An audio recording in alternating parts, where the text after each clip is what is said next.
Welcome to this week's interview. Today we have a returning guest, Mr. Zachary Tinkle. He is the 2019 Vors Welding CRA Late Model Sportsman's Champion, as well as winning a championship in the McGonagill Engines Late Model Series. And there's a whole list of accomplishments. If you want more of them, you can check our other interview. Zachary, it's awesome to get to talk with you again, as well as just get to talk to someone who has just done so much in their short career.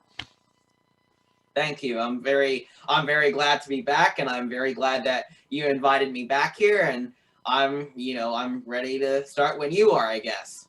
Sounds awesome. I guess jumping into it. So what are your plans for the 2021 season?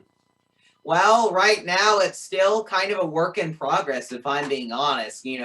Part of it's because of COVID, part of it's because of COVID and kind of how it affected us last year, because last year when the pandemic hit, our family business sales that kind of funds the racing tanked. So that kind of really hurt our budget. So we've had to kind of run with a little bit of a restricted budget this year. We just finished doing speed weeks at New Smyrna and had for the first time going down there. I thought we got a lot of good opportunities. And I think we'll have plenty of opportunities coming forward. So I've had like several, it seems like one door opens and you look like you're about to go through that door, another one opens right now. So it's been very exciting. I can't exactly say what I'm doing yet, but I've got some big announcements I'm hoping to drop very, very soon, and hopefully next week. So I think it'll be pretty amazing. That's awesome. That's one thing I appreciate with following your social media is I feel like there's so many up and coming drivers that you just hear about, like, yeah, they won. And then once they get in NASCAR, that's when they face a little bit of adversity. But I feel like with yours, it's cool seeing like, okay, we're going to this place. And, for I feel like drivers, winning isn't the only win you can have. You can run 10th, but still learn a lot, as a young driver, or whatever. And I feel like that's really cool getting to see that being a part of your journey, where it's just, it's not we finished third, this sucks. It's more of like, hey, my car's in one piece. That's the good. Exactly.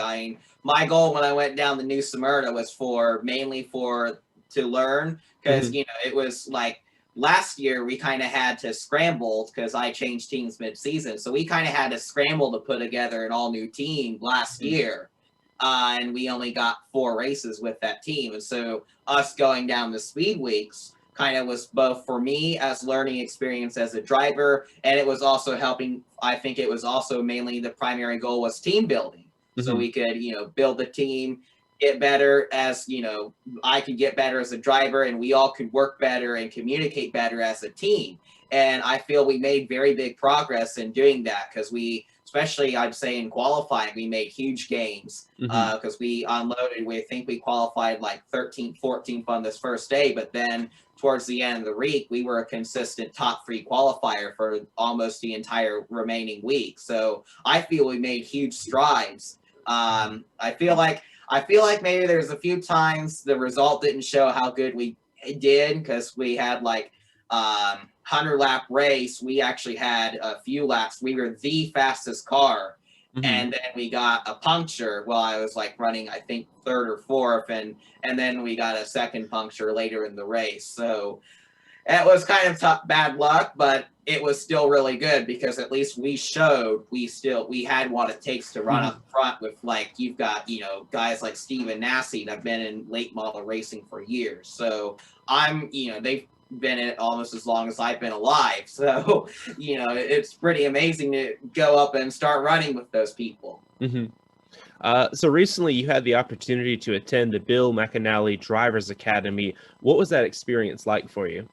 I would say it was a really great experience. It was, my parents knew about before I did, and they told me on Christmas Day. So it was like, wow, this is, like best Christmas ever, and I get to go out to California, get a little bit of a tan, and, go and drive race cars. So a lot of experience. And what I really liked about it is it's not just show up, drive a car. They were very in depth, and they really focused on also like relationships and marketing and stuff like that, which, you know, not a lot of teams focus on. And, you know, that the goal is they don't want to, you know, the goal is to make you a well-rounded driver all the way around with media, both with, you know, on and off the track. And I think, you know, the off track is a lot of times more important than how you do on the track, especially, you know, how with marketing and stuff like that.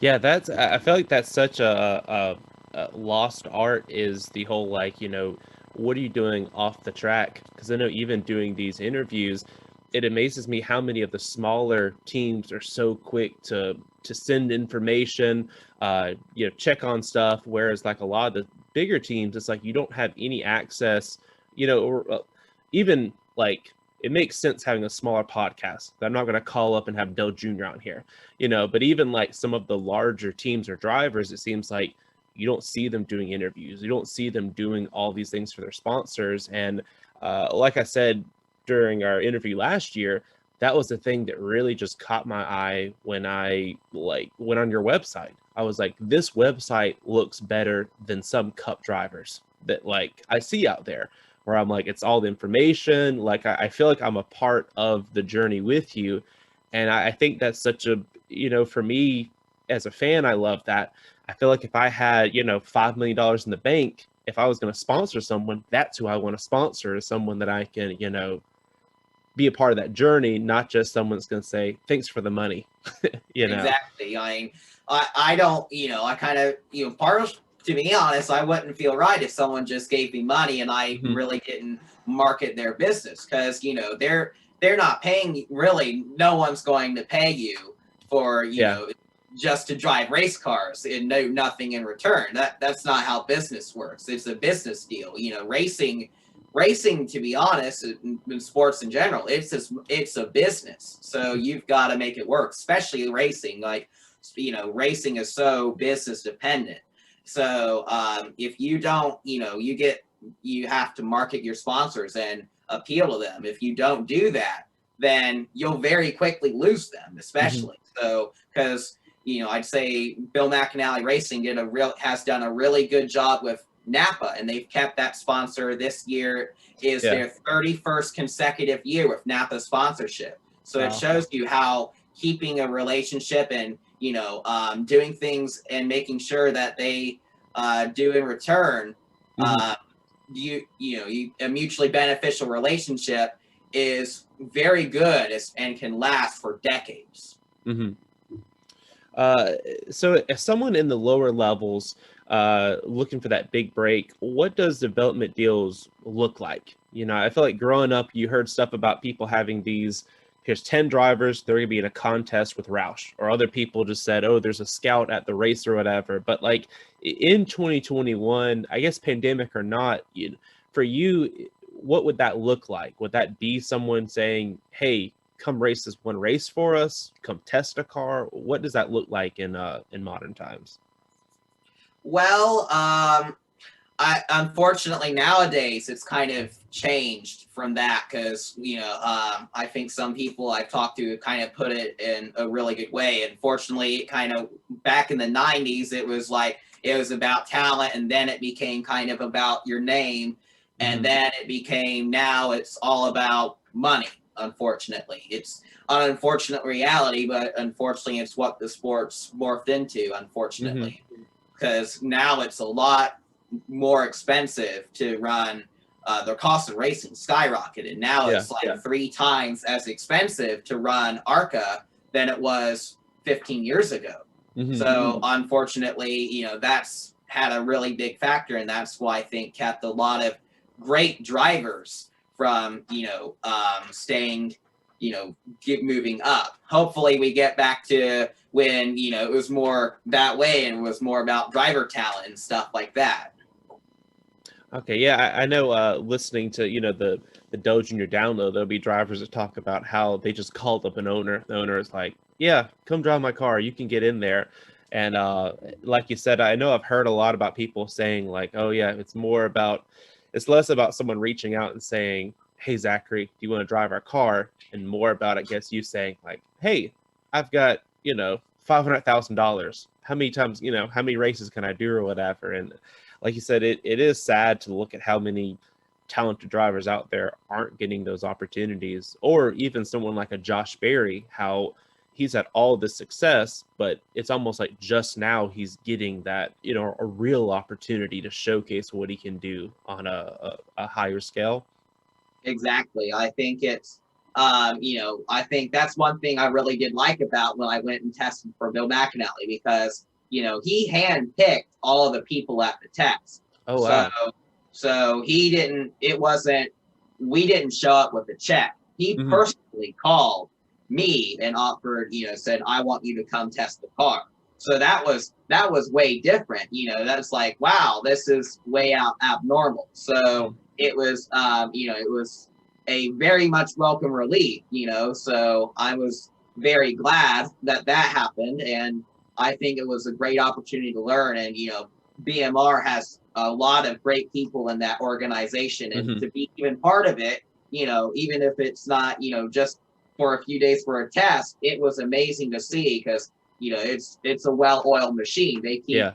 They win so many championships because everyone on the team knows each other and they work together. They make sure everything works, Hmm. every branch of the team.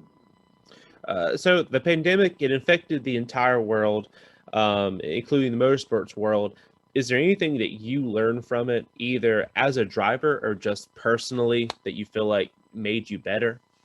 I think we learned a lot to be more flexible, I'd say, because obviously, with the pandemic, as soon as I think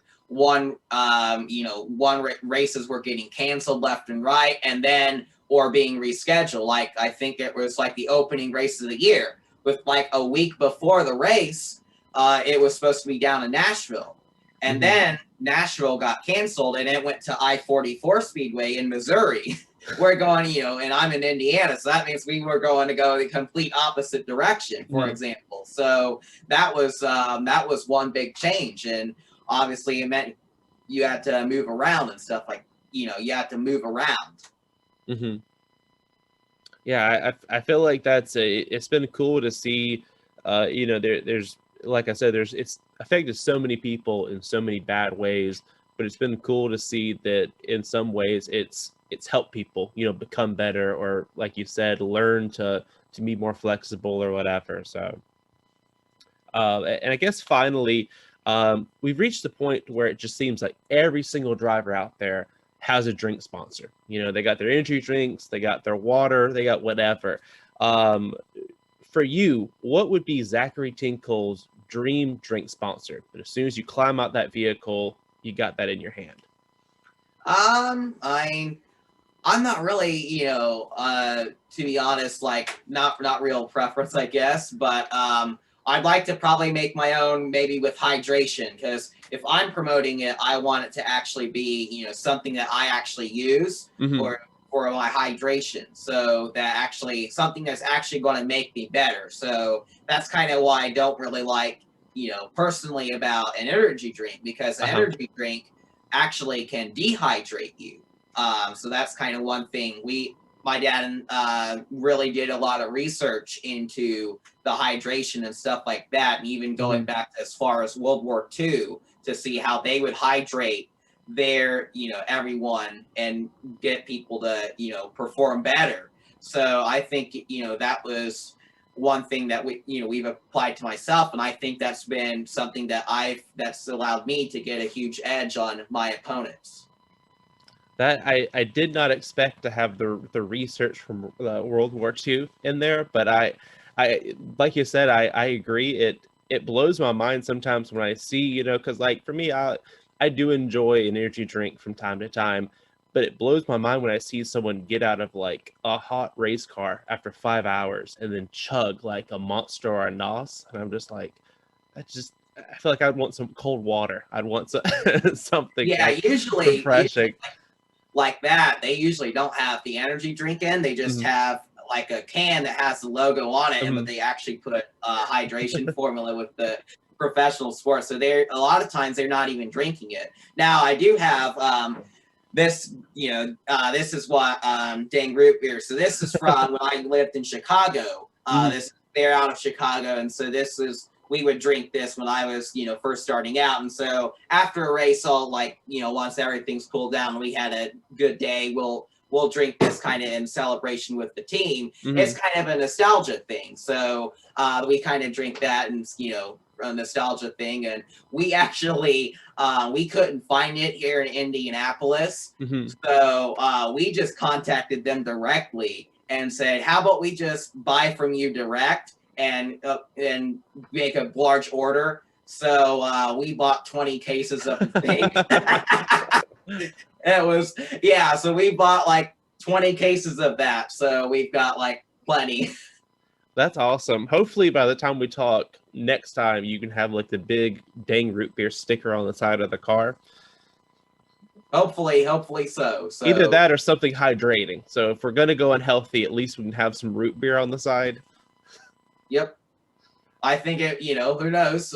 I'm pretty much open to whoever, and I'm really looking forward to this year, and there's going to be a lot of great opportunities. I'm going to have some opportunities to work with some great people and some great teams, and I'm really looking forward to it. And I think, I think in the coming days we'll be making some big announcements, and I think it's going to be a great season for me. So it'll be a lot different probably, but I think it'll be a lot different in a good way, because it's going to be a lot of great opportunities and to work with some great people. So I'm really looking forward to it.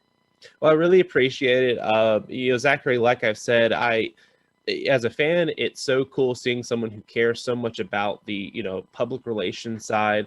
And over the past year, it's been so cool to get to follow your story. And even for any of the fans watching this, I always preach follow smaller teams. But even, outside of the big 3 series in NASCAR, ARCA, I really encourage people to look up people like yourself, because it's so cool, getting to see someone as they grow, instead of just after someone wins the 500, you jump on and say, oh, I guess I'm going to like that person. So yeah, I just, as a fan, I encourage people to seek out drivers like you. And also as a fan, I just really appreciate how much you do to not only perform on the track, but just be so professional off the track, Zachary. Thank you very much. I greatly appreciate that. For anyone watching this, where can they find you on social media and online and all that? Well, I have Instagram, Facebook, and Twitter. My Twitter and Instagram handle is @Zachary Tinkle. And then I have my Facebook fan page, Zachary Tinkle, as well on Facebook. And those are my social media. And then you can also go to my website, ZacharyTinkle.com. And we've got some, really big things we hope to announce soon. So I'm hopefully looking forward to it. All right. Thanks again for joining us, Zachary. Thank you very much.